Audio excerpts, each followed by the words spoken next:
اعوذ باللہ من الشیطان الرجیم بسم اللہ الرحمن الرحیم اللہم صلی علی محمد وعلی آل محمد۔ تو آج کی ویڈیو میں آپ لوگوں کے ساتھ ایک بہن کا واقعہ شیئر کرنا چاہوں گی، کیسے ان کی پرسنالٹی میں چینج آیا، کیسے انہوں نے درود پاک شروع کیا، درود ابراہیمی کے سٹیج پہ ان کی لائف میں آیا۔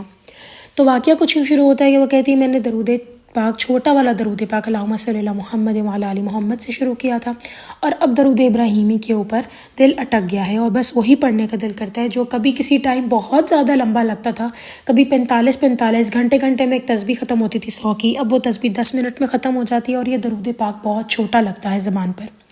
تو اب وہ کہتی ہیں کہ میری پرسنالٹی میں کیا کیا چینج آیا۔ سب سے بڑا چینج یہ آیا کہ اللہ تعالیٰ کے قریب ہو گئی، لیکن جو میجر چینج جو میں آپ کے سامنے ان کا ڈسکس کرنے والی ہوں وہ ہے کہ کہتی ہیں میں بہادر ہو گئی۔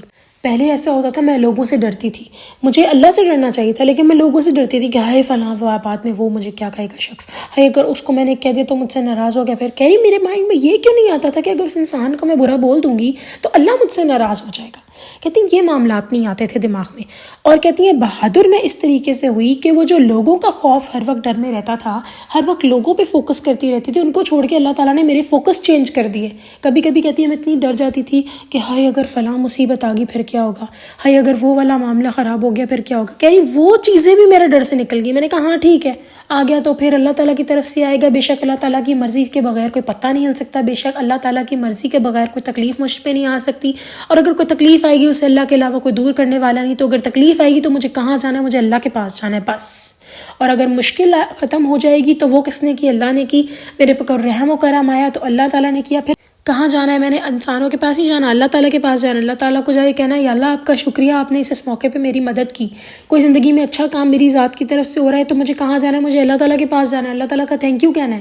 کہتی ہے مجھے آٹا گوندنا نہیں آتا تھا، اور کہتی ہے میرے ساتھ یہ معاملہ تھا کہ میرے گھر والا مجھے ہاتھ کا چھالا بنا کے رکھا ہوا تھا، لیکن جب شادی ہوئی، شادی کے بعد بھی سسرال میں کہتی ہے مجھے کوئی کام نہیں آتا تھا، لیکن مجھے کرنے بھی کسی نے نہیں دیا، لیکن کہتی ہیں جب شادی کے بعد مجھے ایک الگ گھر میں جانا پڑا مزید، جہاں مجھے اپنے گھر کو لے کے چلنا تھا، تو کہتی تب میں گھبرا گئی کہ ہائے کیسے ہوگا۔ کہتی جب میں اس گھر میں گئی پہلے دن تو میں رونے لگ گئی بہت زیادہ، بچوں کی طرح کہ مجھ سے کچھ نہیں ہو رہا، مجھے کام ہی نہیں آ رہا، میں کیسے کروں، میں کیسے گھر کو ہینڈل کروں گی۔ کہتی ہیں اللہ تعالیٰ نے مدد کی۔ کہہ رہی جب میں آٹا گوندتی تھی تو وہ لیوی بن رہا ہوتا تھا تو میں پریشان ہو گئی کہ یا اللہ رزق بھی ضائع ہوگا، کیا کروں۔ اللہ تعالیٰ نے کہتی مجھے درود پاک سے جوڑا، اور کہتی جب آٹا گوندنے لگتی تھی تو میں اللہ تعالیٰ کی طرف ایسے آسمان کی طرف دیکھتی تھی، اوپر سیلنگ ہی نظر آ رہی ہوتی تھی بے شک سفید رنگ کی، لیکن وہ کہتی میں اللہ تعالیٰ کو دیکھ رہی ہوتی تھی کہ یا اللہ پلیز مجھے آٹا گندوا دیں، اور کہتی اتنا بہترین آٹا گوندا جاتا تھا مجھ سے کہ میں کہتی تھی کہ یا اللہ یہ آپ کا ہی کرم ہے۔ اور کہتی جس دن میں کبھی ایسا ہو نا کہ میرے دماغ میں آ جائے کہ چلو اب تو مجھے چیز آ گئی ہے کرنی، اور کہتی میں کرنے لگ جاتی تھی تو کہتی وہ خراب ہو جاتی تھی، اور کہتی یہ اللہ تعالیٰ کا یہی بڑا کرم تھا مجھ پہ کہ میری چیز خراب ہو جاتی تھی، کیونکہ میرے دل میں یہ بات رہے، میرے دل میں احساس رہے، میں اللہ تعالیٰ کے وجود کو سمجھوں، یہ بہت بڑا کرم تھا کہتی میری لائف میں۔ اور کہتی اب مجھے لوگوں کی پرواہ نہیں ہوتی، اب مجھے اللہ کی پرواہ ہوتی ہے۔ کہتی میں اب کیا ہوتا ہے جب ہم یہ سوچتے ہیں نا خالی کہ ہم لوگوں کی پرواہ نہیں کریں گے، تو کہتی پھر ہم نا ڈر کے ساتھ بدتمیز اور بدلحاظ ہو جاتے ہیں، پھر ہم لوگوں سے بدتمیزیاں بھی کرنا شروع کر دیتے ہیں کہ مجھے تمہاری کوئی پرواہ نہیں ہے۔ کہتے ہیں لیکن جب ہم لوگوں کی پرواہ چھوڑ کے اللہ کی پرواہ کرنے لگ جاتے ہیں تو ہم تمیزدار اور باعزت مقام ہمیں اللہ تعالیٰ دیتے ہیں، کیونکہ ہم لوگوں کے ساتھ پھر غلط نہیں کرتے، ہمیں اللہ کا ڈر ہوتا ہے، ہمیں اللہ کا خیال ہوتا ہے، ہمیں ہوتا ہے کہ اللہ تعالیٰ یہاں مجھے کیا کہیں گے۔ ہم یہ سوچنا بند کر دیں کہ میں کوئی بھی اپنے اوپر کوئی بھی ایکسپیریمنٹ کرنا چاہوں، فار ایگزامپل لائک کوئی میک اپ کر رہے ہیں ہمیں اچھا لگتا ہے، لڑکیوں کو بناؤ سنگار پسند ہوتا ہے، اٹس نیچرل، ٹھیک ہے، ہر لڑکی چاہتی ہے وہ اچھی لگے، خوبصورت لگے۔ تو کہتی میں پہلے میک اپ وغیرہ کرتی تھی اور مجھے کوئی حجاب کی ہوش نہیں تھی کہ مجھے لینا ہے، مجھے سر ڈھکنا ہے، لیکن کہتی ہیں جب میں نے اللہ تعالیٰ کو کے بارے میں سوچنا شروع کیا تو کہتی ہیں پھر میرا وہ ایک زندگی کا مقصد ہی بدل گیا کہ میں نے اللہ تعالیٰ کو پانا ہے بس۔ کہتی پہلے مجھے شادیوں پہ جاتے ہوئے ہوتا تھا کہ اچھا شادیوں پہ حجاب نہیں لینا، کہتی اکثر اوقات لوگ مجھے منہ پہ کہتے تھے شادی پر حجاب نہ لے کر آ جانا، کہتی لیکن کیا ہوا کہ اللہ تعالیٰ نے آٹومیٹکلی ایسا معاملہ پھیرا کہ کہتی مجھے فرق ہی نہیں پڑتا آپ کے لوگ کیا کہتے ہیں، میں کہتی ہوں مجھے اللہ تعالیٰ نے کہنا ہے بس۔ اور کہتی جب معاملات میری زندگی خراب ہو رہے ہوتے ہیں نا تو میں سمجھ جاتی ہوں کہ مجھ سے غلطی ہوئی ہے، جہاں میں نے اللہ تعالیٰ کی بات نہیں کوئی مانی ہوگی، کہتی میں فوراً اللہ تعالیٰ کی طرف رجوع کرتی ہوں۔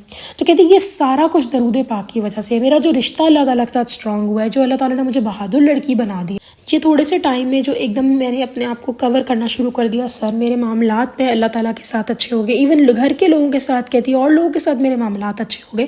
کہہ رہی یہ پہلے کیوں نہیں ہوئے ایک دم، یہ ابھی کیوں ہوئے؟ کیونکہ کہتی ہیں درود ابراہیمی کی برکت سے یہ معاملات میرے ساتھ ہوئے ہیں. اور پھر انہوں نے ایک بات بھی شیئر کی، کہتی ہیں کہ جب میں دعا مانگنے لگتی ہوں نا تو میں ہر دعا کو 3 دفعہ ریپیٹ کرتی ہوں، کہ جیسے مجھے جنت مانگنی ہے تو کہتی میں 3 دفعہ جنت مانگتی ہوں. اور یہ بات تو ہے کہ جو ہم 3 دفعہ جنت مانگتے ہیں، جنت خود کہتی ہے اللہ تعالیٰ سے کہ یا اللہ اس کو میرے میں ڈال دے. اور جب دوزخ کو ہاں سے ہم پناہ مانگتے ہیں 3 دفعہ، تو دوزخ کہتی ہے یا اللہ اس کو میرے میں نہ ڈالنے دینا، اس کو مت آنے دینا میرے اندر.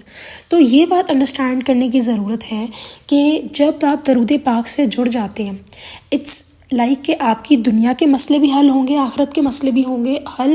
اور سب سے بڑا جو انعام ہے وہ یہی ہے، جس کو ہم ایزی لے رہے ہیں نا کہ ہاں اللہ تعالیٰ سے ٹھیک ہے تعلق بن گیا. یہ ایزی نہیں لیں اس کو. آپ کا دنیا میں آنے کا مقصد ہی اللہ سے تعلق بنانا ہے، اور کیا ہے؟ اور تو کچھ بھی نہیں ہے. حضرت آدم علیہ السلام کو کیوں بھیجا گیا اس دنیا میں؟ سزا کے طور پہ. تو ہم لوگ کہاں اس دنیا میں جو ہے وہ سکون تلاش کر رہے ہیں؟ اگر آپ کو لگتا ہے کہ بڑے سارے سپر مال میں جا کر ایک ٹرالی لے کر گھومنے سے پھرنے سے اور ہر طرح کا سامان مہنگے سے مہنگا اپنی ٹرالی میں بھر کے سکون مل جائے گا تو وقتی ملے گا. فرض کریں کہ آپ ٹرالی لے کر گئے ہیں اور آپ نے ہر طرح کا سامان بھر لیا ہے، کیا گروسری، کیا آئٹمس، کیا فریج. اب تو ایسے بھی مالز آ گئے ہیں جہاں پہ فریج آئٹمس وغیرہ سب کچھ ملتا ہے، سب کچھ بھر لیا آپ نے، پھر گھر خرید لیا آپ نے. لیکن ٹرسٹ میں آپ کو سکون نہیں ملے گا تب تک جب تک آپ اللہ سے نہیں جڑیں گے. میں کسی کو ویسے جج تو نہیں کرنا چاہیے، میں جج کروں گی بھی نہیں انشاءاللہ تعالیٰ. اللہ تعالیٰ ایسا نہ ہی بنائے ہمیں، آمین. لیکن ایک بات یاد رکھیے گا کہ یہ جو آپ اپنی زندگی میں کسی کو بھی ہائی فائی مقام پر دیکھتے ہیں نا، قرآن پاک میں اللہ تعالیٰ نے کہا ہے کہ وہ لوگ سمجھ رہے ہوتے ہیں ہم ہائی فائی مقام پر ہیں تو وی ہیو دا بیسٹ، لیکن آپ کو پتہ نہیں کہ وہی آپ کی آزمائش ہے. قرآن پاک میں اللہ تعالیٰ نے 2 چیزوں کو آزمائش کا ہے، ایک ہمارے مال اور ہماری اولاد. اور یہی پا کے ہم بہت خوش ہو رہے ہوتے ہیں، کہتے ہیں واؤ جی بڑا مزہ آ رہا ہے، بھی بہت زیادہ اولاد ہمارے. تو اچھا اس کا بیٹا پیدا ہوا، اس کی بیٹی پیدا ہوئی، ہاں وہ دیکھو اس کو. لیکن وہی آزمائش ہے. اور ہم اس کے دیکھیں اولاد بہت بڑی نعمت بھی ہے، ایسی بات نہیں ہے، ٹھیک ہے. لیکن نعمت کب بنے گی؟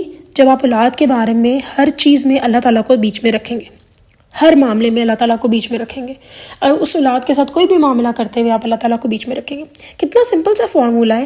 آپ اپنی اولاد کو ویسے ہی پیار دیں جیسا آپ نے دینا ہے، ویسے اس کی خواہشات پوری کریں جیسے آپ نے کرنی ہے، لیکن اللہ تعالیٰ کو مت بھولیں، اللہ تعالیٰ کے احکامات کو سامنے رکھیں. اب یہاں پہ دوسرا کیس دیکھ لیتے ہیں. ایک عورت ساری خواہشیں پوری کری اپنی اولاد کی، اللہ تعالیٰ کو بیچ میں نہیں رکھ رہی، اور اس اولاد ہی ہر چیز اس کی بن گئی ہے. اور ایک دم کیا ہوگا پھر جب اولاد بڑی ہو کر چھوڑ جاتی ہے ماں باپ کو، پھر آپ ٹوٹ کے بیٹھ جاتے ہیں.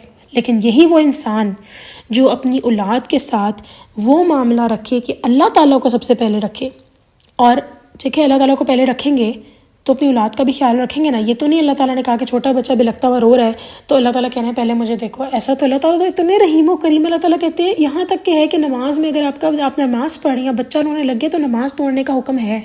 تو یہ بات انڈرسٹینڈ کریں، یعنی بچے کو آپ چپ کرا سکتے ہیں.